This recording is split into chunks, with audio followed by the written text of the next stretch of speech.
I'm going to show you guys how to work on one of these new style Briggs and Stratton engines. This is a 4.5 horsepower. They have a plastic carburetor now, and they're really pretty easy to work on. Basically, the first thing I did was remove the 3 bolts that hold the engine cover on. I think they were 5/16. That whole thing comes off, and now we can work on the carburetor a little bit easier. At least we can see what's going on down there. And this style of carburetor is the primer button. They also make an automatic choke version of this. Going to need a 7mm and an 8mm socket. So I've already cleaned out the fuel system. Let's get started. I'm going to tip up this mower so we have a little better look at things.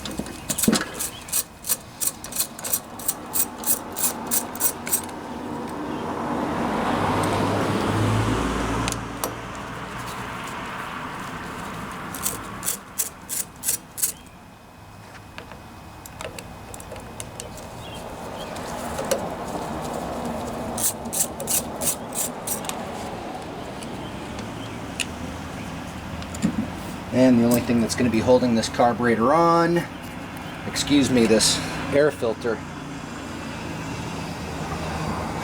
And you want to make sure to take the breather hose off the back.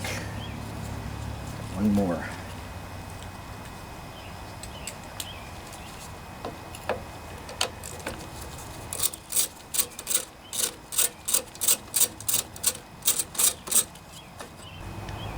Now is a good time to take off the fuel line. Unfortunately, all my fuel line clamps are in use elsewhere, so I have to use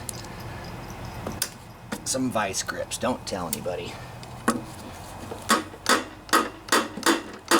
There we go. Alright, now we should be able just to pull this carburetor right off of here.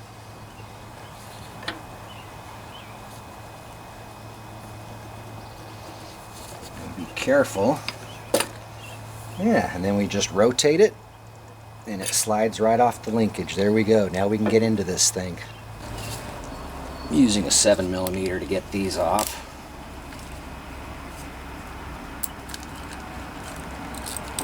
They're not in very tight. They are metal screws in a plastic body, so you got to be careful tightening them back up, not to over tighten them.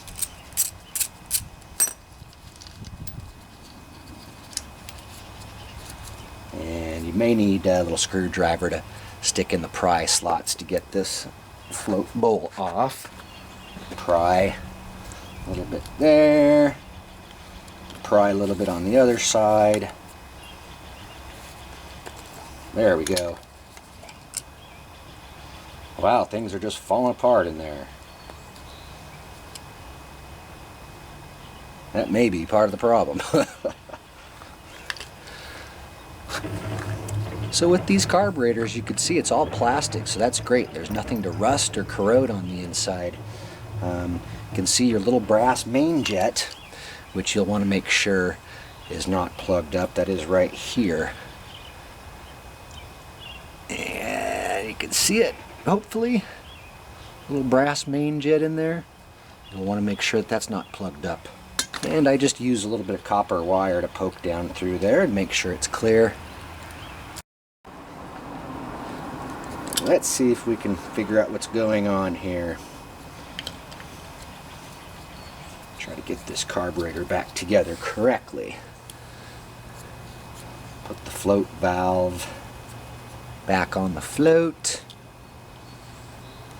And I believe the float just snaps, the hinge pin on the float just snaps into place right there. I'm going to get some carburetor cleaner just to make sure these components are cleaned out. Just want to make sure everything is good and cleaned out before I put it back together. This float bowl does go on a certain way, and I'll show you which way that is. Hinge pin.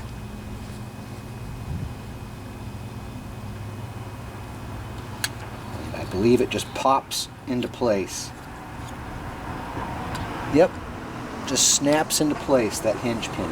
want to make sure that when you snap this float in the hinge pin back into place, that you make sure it's snapped in on both sides here. And when it's snapped in on both sides, you can see it easily slides back and forth but won't come out.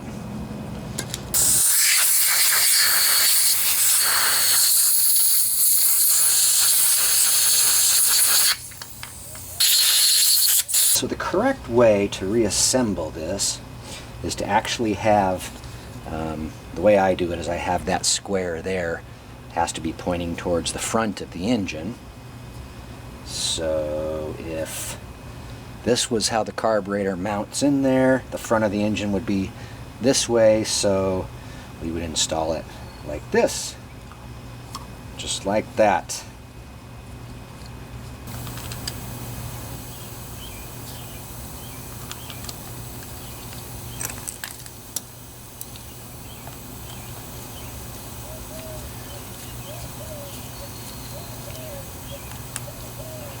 So you have to rotate the carburetor this way to get it on the linkage, and then you just can push it back into place. Fuel line back into place.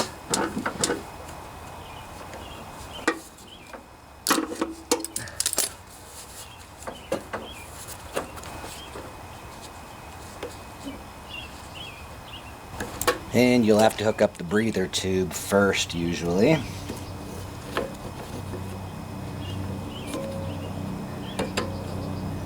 Actually, you don't have to.